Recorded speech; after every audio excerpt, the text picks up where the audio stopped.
Welcome to short series. हमारे साथ यहाँ पे रजनीश कुमार बैठे हुए हैं जो कि एएसओ सीएसएस क्वालिफाइड है इस बार के सीजीएल से। तो इनके बारे में थोड़ा हम लोग कुछ जानना चाहते हैं, किस तरीके से प्रिपरेशन की है और इनकी जर्नी कैसी रही, क्योंकि ये एक बहुत छोटे से गांव से बिहार से आ रहे हैं एक, तो वहां से किस तरीके से यहाँ तक पहुंचे और आगे कैसे, ये आगे क्या सोच रहे हैं, तो उसके बारे में कुछ हम लोग इनसे जानना चाहते हैं। सर सबसे पहले आप बताइए कि आपने शुरुआत कैसे किया था? शुरुआत इस कंपटीशन की तैयारी करने की शुरुआत। यस। तो कंपटीशन की शुरुआत मैंने अपने गांव से ही, मतलब मेरे गांव से बहुत सारे लोग जो एसएससी की तैयारी करने जाते थे, तो वहीं से मुझे एसएससी का नाम सुनाई देता था कि एसएससी की तैयारी करने गया है, ये बाहर गया हुआ है, पढ़ने के लिए गया हुआ है। लेकिन आज तक किसी का निकला नहीं कि मैंने सुना किसी का एसएससी निकला हो। तो वहीं से था मेरे को कि एसएससी की तैयारी मुझे भी करनी है आगे जाकर। तो वहीं से मैंने भी सर्च करना शुरू किया, तो मुझे पता चला कि एसएससी का सीजीएल एग्जाम होता है, ये एग्जाम होता है, वो भी धीरे धीरे करके पता चला। तो भी मैं तैयारी वहीं से शुरू करी थी मैंने। तो सर आपने मतलब बचपन से लेके अभी तक वहीं गांव से तैयारी किया था कि बचपन में कहीं और थे और फिर बाद में जब आप एसएससी की तैयारी करने लगे तो आप फिर कहीं और गए? नहीं, मेरी जो स्कूलिंग है वो गांव से हुई थी। 10th तक मैंने अपनी पढ़ाई गांव से ही करी थी। उसके बाद 12th भी मैंने वहीं से करी, ग्रेजुएशन फिर मैं बिहार से करी थी मैंने। उसके बाद कंपटीशन की तैयारी करने के लिए मैं पटना चला गया था, क्योंकि मुझे लगा था कि गांव से तो तैयारी नहीं हो पाएगी सीजीएल की, क्योंकि मेरा फोकस जो था सीजीएल ही था। मुझे पता था कि गांव से नहीं हो पाएगी। ज्यादातर लोग जो है बिहार से जाते थे पढ़ने के लिए। मैंने इधर पता किया कि क्या होता है नहीं होता है, तो ज्यादातर लोगों से रिव्यू आया कि बिहार से थोड़ा मुश्किल है निकलना सीजीएल। तो इसलिए मैं डायरेक्ट पटना चला गया तैयारी करने। वहाँ मैंने 7-8 महीने तैयारी करी। उसके बाद कोविड का टाइम आ गया, तो उसके बाद फिर वापस घर पे आ गया। उसके बाद फिर घर से थोड़ा ऑनलाइन शुरू किया, जो भी पता चला। तो आप जब वहाँ शुरू किए बिहार में पढ़ना, तो आपको क्या क्या वहाँ चैलेंजेस फेस करना पड़ा और कैसे आपने ओवरकम किया है उसको? ऑफलाइन कोचिंग में ये है कि आपको जाने आने का टाइम लगता है। जाओ तो टीचर नहीं आते हैं, 20 मिनट बाद आते हैं, 10 मिनट बाद आते हैं, दिक्कत होती है। रूम्स आसपास नहीं होते हैं कोचिंग्स के, तो दूर से आना पड़ता है, महंगा रूम होता है। तो ये सारे चैलेंजेस आते हैं ऑफलाइन कोचिंग में। तो सर मैं एक चीज पूछना चाहूंगा कि क्या आपने जब शुरुआत किया तो सब कोचिंग एक बार शुरू कर दिया था क्लासेस की, दो करके किस तरह से किया? जब मैंने स्टार्ट किया था तो सबसे मैंने, क्योंकि उस टाइम पे सीजीएल में मेंस में जो है इंग्लिश और मैथ्स आता था, तो मैंने पहले उसको टारगेट किया कि मैं पहले इंग्लिश और मैथ्स पढ़ूंगा, उसके बाद कुछ। तो पहले मैंने इंग्लिश और मैथ्स की कोचिंग साथ में ली थी, दोनों की। और तो सर उसके बाद फिर आपने क्या शुरू किया? रीजनिंग का कोई डेडिकेटेड क्लास किया था? रीजनिंग की मैंने कोई डेडिकेटेड क्लास नहीं करी थी। जो चैप्टर्स जो समझ नहीं आता, जो मुझे नहीं बन रहा था, जो जैसे कैलेंडर का चैप्टर है जो पढ़ना ही पड़ता है, उसमें कुछ ट्रिक्स होती है, वैसे करके जो भी 2-4 चैप्टर्स थे वो मैंने पढ़े यूट्यूब से ऑनलाइन। और बाकी रीजनिंग के लिए मैंने कोई क्लासेस नहीं लिए। सर मैं चाहूंगा पटना वाले भाइयों को कुछ बताएं कि कौन से आपने क्लासेस लिए थे और कैसे वो पढ़ा रहे थे। बाकी उनका अलग है, वो कहाँ जाना है, यहाँ कोई एडवर्टाइजमेंट नहीं हो रहा है, बस ऐसे ही कि वो किस तरीके से तैयारी किए, कहाँ पढ़े। पटना में मैंने मैथ्स सिर्फ अरिथमेटिक करी है। राहुल राज कैंपस एक करके है, राहुल राज मैथमेटिक्स करके था कोचिंग। जो राहुल राज कैंपस करके हो गया, राहुल राज सर है, वो भी पढ़ाते हैं। तो मैथ्स मैंने अरिथमेटिक उनसे पढ़ी है, बहुत शानदार पढ़ाते हैं अरिथमेटिक के लिए। बाकी एडवांस में उनसे पढ़ नहीं पाया, तो मैं उनका नहीं बता सकता हूँ। बाकी इंग्लिश के लिए मैंने पढ़ी थी बीके सिंह सर के कोचिंग है, उनसे पढ़ी थी। और सर आप जीके के लिए क्या किए हो, ये थोड़ा बताओ। जीके के लिए मैंने स्टार्टिंग में तो पहले लूसेंट पढ़ा, क्योंकि मैं जब कोचिंग ले रहा था मैथ इंग्लिश की, तो साथ में लूसेंट की किताब ले रही थी, थोड़ा बहुत पढ़ते चलेंगे साथ में। तो वहीं से थोड़ा बहुत स्टार्ट किया। शुरू में तो कुछ नहीं आता था, फिर धीरे धीरे लूसेंट से, क्योंकि जैसा सारा लोग टॉपर बताते हैं कि लूसेंट ही पढ़ो, लूसेंट पढ़ो, तो मैंने लूसेंट ले लिया, उसी को बार बार पढ़ा। तो 3-4 चीजें, जैसे हिस्ट्री हो गया, हिस्ट्री मैंने लूसेंट से पढ़ी, पॉलिटी मैंने लूसेंट से पढ़ी। और ज्योग्राफी में मुझे दिक्कत आ रही थी कि ज्योग्राफी में बहुत सारी टर्म है जो समझ नहीं आ रही थी, तो उसके लिए मैंने यूट्यूब का सहारा लिया, यूट्यूब से कोचिंग करी थोड़ी, जो भी फ्री में क्लासेस अवेलेबल अच्छा वो मैंने किया। और बहुत इकोनॉमिक्स के लिए मैंने बहुत सारी वीडियो देखी, खान सर की वीडियो देखी, और मतलब मल्टीपल टीचर से मैंने, जो मुझे समझ नहीं आ रहा था। तो इकोनॉमिक्स में भी बहुत सारी टर्म आती है, ये जिनकी बेसिक अच्छी नहीं है उनको समझ नहीं आता है। तो मैंने जो मुझे समझ नहीं आया वो मैंने यूट्यूब से पढ़ा जीके के लिए। सर अभी जैसे कि देख रहे हैं हम लोग कि करंट अफेयर एक बेसिक मेजर रोल प्ले करता है, तो उसके लिए आपने क्या किया या क्या कर रहे हो? करंट अफेयर देखिए, एसएससी का तो एसएससी का कोई पता नहीं है कहाँ से करंट अफेयर पूछे, पिछले 2-3 साल से पूछ ले, तो उस पर मैंने ज्यादा फोकस नहीं किया था। लेकिन क्योंकि मुझे सेफ खेलना था, तो मैंने लास्ट 3 महीने पहले एक स्पीडी बुक आती है ना करंट अफेयर्स की, तो उसका मैंने जो लास्ट में 500-600 क्वेश्चन, टॉप क्वेश्चन होते हैं ऑब्जेक्टिव टाइप के, वो मैंने निकाल के उसको पहले पढ़ा था और उसको याद किया। ओके, हाँ, तब तो आपने सही। तो सर आप ऐसा देख रहे हैं कि आप अभी भी आप कहीं जॉब कर रहे हो, तो सर क्या आप बता सकते हो कि आपने कौन कौन से जॉब किया, कौन कौन से जॉब आपने नहीं किया, और अभी आप जैसे कि सिलेक्टेड हो एएसओ सीएसएस, तो इसके बाद आपका क्या कुछ अलग कुछ मोटिव है, कुछ उसके बारे में डिटेल से बताइए। देखिए, सबसे पहले तो मेरा सिलेक्शन सीजीएल 2023 में हुआ था, जिसमें मुझे यूडीसी की पोस्ट मिली थी बार्क में।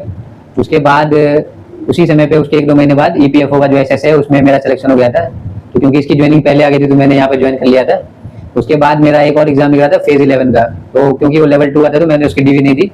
उसके बाद ये सीजीएल 24 दिया है, 24 में मेरा सिलेक्शन हुआ। और ये सर के बारे में बता दें, अभी ये यहाँ चेन्नई में पोस्टेड है सोशल सिक्योरिटी असिस्टेंट, और अभी जाने वाले हैं ASO CSS ज्वाइन करने के लिए अगले महीने। और बट सर के बारे में एक और चीज कहना चाहूंगा कि इन्होंने एक और भी एग्जाम क्वालिफाई किया है जो कि एयरफोर्स का, बट अनफॉर्चुनेटली सर उस समय वो, जैसे आप लोग जानते थे कि वो नोटिफिकेशन ही रद्द हो गया था, तो उनके उसके बारे में सर थोड़ा बताइए, वो फेज आपके लिए कैसा रहा और क्या? हाँ देखिए, जब मैं कोविड के बाद, जब मेरा पटना में कोविड आ गया था, उसके बाद मैं घर चला गया था, तो उस टाइम पे मैंने फॉर्म भरा था। उसका एग्जाम 2 दिन 3 दिन पहले होने वाला था, जो कोविड आया था उससे, तो एग्जाम नहीं हो पाया था क्योंकि कोविड की वजह से डिले हो गया था।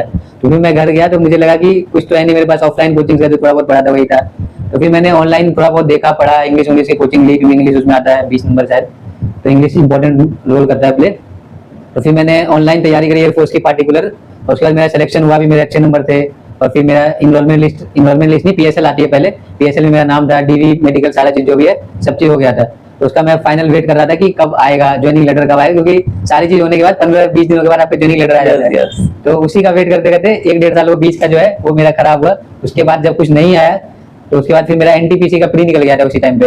1-1.5 साल वेट करने के बाद मेरा प्री निकला, तो फिर मुझे लगा इसका कुछ तो आना नहीं है, तो प्री निकल गया, तो देखते हैं कुछ तैयारी करते हैं। फिर मैंने स्टार्ट किया, जब मैं मेंस देके आ रहा था NTPC का, तो उसी टाइम पे वो अनाउंसमेंट हुई कि जितनी भी वैकेंसी थी सारी रद्द कर दी जाती है। तो उसके बाद फिर मैंने उसके आगे की तैयारी शुरू करी, क्योंकि गांव में तो ये था कि मुझे ज्वाइन करना ही था एयरफोर्स, मेरा मन तो नहीं था, लेकिन गांव में अगर आपकी कोई नौकरी निकली है, फैमिली फाइनेंशियल इशू थे, तो उसकी वजह से ज्वाइन करना ही था मुझे। तो मुझे लगता था कि 15 दिन बाद ज्वाइन करना है, तो क्या ही पड़े वहां जाके जो सही बात है, क्योंकि एक बार ये हो जाता है ना कि आपका एक बार कहीं हो जाता है तो इंसान लोग वेट करता है कि ज्वाइन हो जाए फिर आगे कुछ सोचे। अभी इस बीच में थोड़ा एंजॉय कर लेते हैं, तो एंजॉय थोड़ा आपका लंबा हो गया। एंजॉय लंबा हो गया मेरा, जो है वो 1-1.5 साल का जो गैप है वो बहुत वेस्ट हो गया एक तरह से। वो थोड़ा सा आपको फुलफिल करने में टाइम लग गया।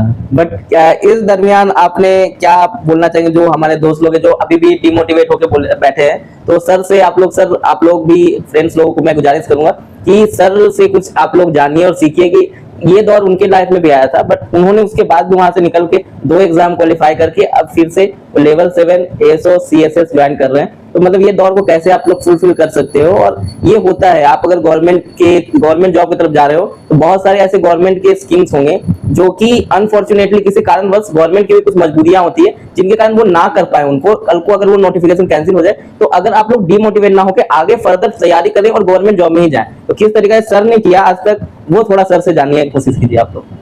देखिए, इससे एक चीज तो मैंने सीखी कि जब तक आपकी ज्वाइनिंग ना हो जाए, जब तक आपके सैलरी में पैसे ना आना शुरू हो जाए, जब तक आप सरकार के भरोसे ना बैठे कि मेरी नौकरी हो गई है, आप तैयारी को थोड़ा थोड़ा चालू रखें, ताकि अगर आगे कुछ हो भी जाता है तो आपको दिक्कत ज्यादा ना हो, और फोकस रहें। और अगर कुछ ऐसा हो भी जाता है तो आप अपनी लड़ाई लड़ सकते हैं, बाकी मूव ऑन तो करना ही पड़ता है आगे, मूव ऑन करना पड़ता है, बट अपना गोल को चेंज ना करें। ये नहीं कि गोल से ही भटक, गोल से भटक, गोल है गवर्नमेंट जॉब में जाना तो जाना है। भले अगर मान लीजिए रिक्रूटमेंट कैंसिल हो गया, किसी तरीके से गवर्नमेंट की भी कुछ मजबूरियां हुई होंगी, उन्होंने कुछ अलग कुछ सोच के किया होगा, उतना हम लोग को भी नहीं पता है, हम लोग घर पे बैठ के बात कर रहे हैं, बट उनकी भी कुछ मजबूरियां हुई होंगी। तो अगर कुछ हो भी गया कल को, तो आप गोल से ना भटके, जाना है तो जाना है, दूसरे तरीका से जाएंगे बस। तो इस तरीका से अपना फोकस बनाए रखना चाहिए, ये सर से हम लोग को सीखने को मिला है। तो सर अब इससे आगे आपने क्या सोचा है? अभी तक तो आपने यहाँ बहुत मेहनत के बाद यहाँ तक पहुंच गए, अब फर्दर आगे कुछ सोचे हो? इसके आगे का तो मैंने ये सोचा है कि मैं कुछ अपने पैशन को फॉलो करूँ, जो मुझे तैयारी, क्योंकि मेरा पहले से ही मैं ऐसा बहुत पढ़ाकू टाइप बने थे कि मुझे पढ़ाई में मन लगता हो। ये जितनी भी पढ़ाई मैंने करी है वो कहीं ना कहीं नौकरी के लिए करी, क्योंकि मुझे नौकरी निकालनी थी। मेरा पढ़ाई में पहले से ही मन नहीं लगता था, इसलिए मेरे, अगर आप देखोगे 10th-12th के मार्क्स तो बहुत खराब है, क्योंकि मुझे पढ़ाई में मन नहीं लगता था। तो इसके आगे तो मैं पढ़ाई बिल्कुल नहीं करना चाहूंगा। बाकी अगर ऐसा कुछ आगे मन किया कुछ, तो UPSC की तैयारी कर सकते हैं। ओके, तो UPSC का भी आपने आगे फर्दर सोचा है कि अगर आगे टाइम मिला, मौका मिला तो मौका UPSC मिला का तो तैयारी मुझे अगर कोई करना पैशन नहीं मिला, अगर मान लीजिए कि मैं तो पहले अपने पैशन को ढूंढूंगा, फॉलो करना चाहूंगा, अगर नहीं कुछ हुआ तो फिर मैं तैयारी शुरू करूंगा। ओके, सो ये थे हमारे ASO CSS sir Rajneesh Kumar. तो यहाँ हमने इनसे बहुत कुछ जानने की कोशिश किया, किस तरीके से इन्होंने पढ़ाई की, तैयारी की। और यहाँ पे एक और लास्ट जाते जाते मैं एक और चीज पूछना चाहूंगा, जो CGL की तैयारी कर रहे हैं हमारे दोस्तों, कि सर CGL में जैसे कि हम जान रहे हैं कि टाइम का वैल्यू होता है, टाइम वो बहुत बड़ा रोल प्ले करता है। बाकी सब एग्जाम में GK हुआ, ये हुआ, बहुत सारा रहता है, वो सब वैल्यू करता है, बस इसमें टाइम वैल्यू करता है। अगर आप स्पीड आपका सही है इसमें, और बैंकिंग में जैसा कि मैं जान सकता हूँ, बैंकिंग में भी सेम यही होता है कि टाइम है, स्पीड है, तो आप टाइम के हिसाब से चलना है, वो स्पीड में आपको क्लियर करना है, तब जाके होगा। क्योंकि टाइम बहुत ही कम मिलता है, इतना कम मिलता है कि आपको स्पीड में आगे भागना पड़ेगा। तो वो जो टाइम वाला थोड़ा है सर, वो थोड़ा बता दीजिए। बिल्कुल सही बात है कि 60 मिनट मिलते हैं हमें 100 क्वेश्चन करने के लिए, जो कि बहुत मुश्किल हो जाता है। बहुत सारे बच्चे टाइम के इशू की वजह से नहीं कर पाते। तो देखिए, इसके लिए तो आपको है कि ज्यादा से ज्यादा मौका लगाए, आप यूज टू हो जाए उससे कि मुझे इतने में टाइम में करना है। मैथ्स को सही करें, क्योंकि जो मेन कैलकुलेटिव पार्ट होता है मैथ का होता है, मैथ्स को सही करें थोड़े बहुत जो शॉर्टकट्स मैथ में आते हैं, जो भी सीखते हैं हम लोग, उसको ज्यादा फॉलो करें, क्योंकि बहुत लोग जो होते हैं कि अपना सिंपल से बनाना शुरू कर देते हैं ये करके, तो उसमें ज्यादा टाइम वेस्ट हो जाता है। तो बहुत सारे जो क्वेश्चंस मेन है जो बहुत रिपीटेड है, उनको आप ट्रिक से सीख सकते हो, या फिर जिससे आपका टाइम बच जाएगा। टाइम के लिए आप है कि थोड़े क्या मॉक्स लगाओ ज्यादा से ज्यादा, जिससे आप यूज हो जाओ टाइम मैनेज करने के लिए, क्योंकि टाइम मैनेजमेंट बहुत ज्यादा रोल प्ले करता है सीजीएल के एग्जाम में। यस, यानी मॉक्स लगाना है और प्रीवियस ईयर क्वेश्चन बनाना Previous year है, question मैथ बनाना। मैथ पर ज्यादा फोकस करना है, क्योंकि मैथ आपका टाइम बचाएगा। मैथ आपका टाइम बचाएगा, बिल्कुल सही। मैथ अगर आप स्पीड में निकाल दोगे तो आपका बाकी बाकी रीजनिंग हो गया, जीके हो गया, और बाकी इंग्लिश वाला हुआ, इंग्लिश और जीके आराम से आप जल्दी निकाल दोगे। क्योंकि इसमें जैसे मेंस में भी देखे कि 60 मिनट में करने पड़ते हैं 60 क्वेश्चन, रीजनिंग और मैथ के तो थोड़ा मुश्किल हो जाता है, हो जाता है, तो सही आपको मैथ पे फोकस करना पड़ेगा, क्योंकि मैथ जो है टाइम बचाती है, और टाइम जो देना होता है मैथ में देना पड़ता है ज्यादा। तो अकॉर्डिंग टू सर, इससे आप लोगों को ये सीखने को मिलेगा कि आप लोग अगर मैथ पर ज्यादा फोकस कर रहे हो और मॉक पर, ये दोनों चीज आप रखोगे तो आपको जो ये टाइम वाला जो इश्यू आ रहा है उसको आप आगे निकल सकते हो उससे, और फिर आप आगे रेस में आ सकते हो। क्योंकि अगर ये दो चीज आप नहीं निकालोगे तो सीजीएल में यहीं पे लोग फंसते हैं। जीके का रोल बहुत कम प्ले होता है यहाँ पे, होता तो है, लेकिन जब आप यहाँ तक पहुंचेंगे उसके बाद होता है। लेकिन अगर यहाँ तक ही नहीं पहुंच पाओगे तो वो रोल नहीं आ पाएगा। जीके के लिए टाइम नहीं है, अगर आ रहा है तो आ रहा है आपको, हाँ। उसके तो नहीं वही कि अगर आप जीके के लिए आपको रोल प्ले करवाना है तो आपको मैथ बाईपास करना पड़ेगा, नहीं तो अगर मैथ में फंसे तो जीके का रोल ही नहीं आएगा। बिल्कुल सही। क्योंकि 1 घंटा टाइम में आप मैथ अगर आपका ये है ना, अगर मैथ आप 45 मिनट लेके जा रहे हो तो जीके का वो रोल ही नहीं आ पाएगा। तो इसलिए फर्स्ट आप लोग अपना स्पीड पर थोड़ा काम करो। स्पीड के लिए वही जो सर ने कहा, मॉक लगाओ, और वो मॉक लगाने से आपका जो दिमाग है वहां पे फोकस होता है कि इतने अलॉटेड टाइम में आपको फिनिश करना Finish करना है। है। फिर आप मैथ बनाओ, मैथ में वही प्रीवियस ईयर उठा के बनाओ कि इस तरह का क्वेश्चन आ रहा है और यहाँ इस तरह का ट्रिक लगता है, और उसके बाद जब ये दोनों आपका बस में हो गया तब आप जाओ जीके की तरफ। और टाइम फिर बचाने GK का एक ये भी है कि अगर आपसे कोई क्वेश्चन फंस रहा है, आप उसको ज्यादा टाइम ना दो, उसको छोड़ दो, स्किप कर दो, क्योंकि कभी कभी होता है कि 2-3 क्वेश्चन के चक्कर में हम लोग अपना टाइम कभी कभी होता है कि वो आ रहा होता है लेकिन दोबारा वाले बन जाता है, इससे पहले बार में नहीं पहली बार में नहीं बनता, तो आप स्किप करने का भी वो टेक्निक है, वो सीखो आप उस टाइम पे। ओके, तो ये हमारे सर थे, इनसे हमने सारा कुछ डिस्कशन कर लिया है। और अगर कुछ आप लोगों को चाहिए होगा प्लीज कमेंट बॉक्स में आप अपना फीडबैक दे सकते हैं, क्वेश्चन दे सकते हैं, हम जरूर पूछ के सर से आपको बताने की कोशिश करेंगे, या कुछ अगला इंटरव्यू लेके आएंगे सर का। तो चलिए, इतना आज तक के लिए इतना ही, धन्यवाद। चलिए सर, चलिए अब सर, आपसे मिलते thank you हैं। सर। चलिए, थैंक यू सर।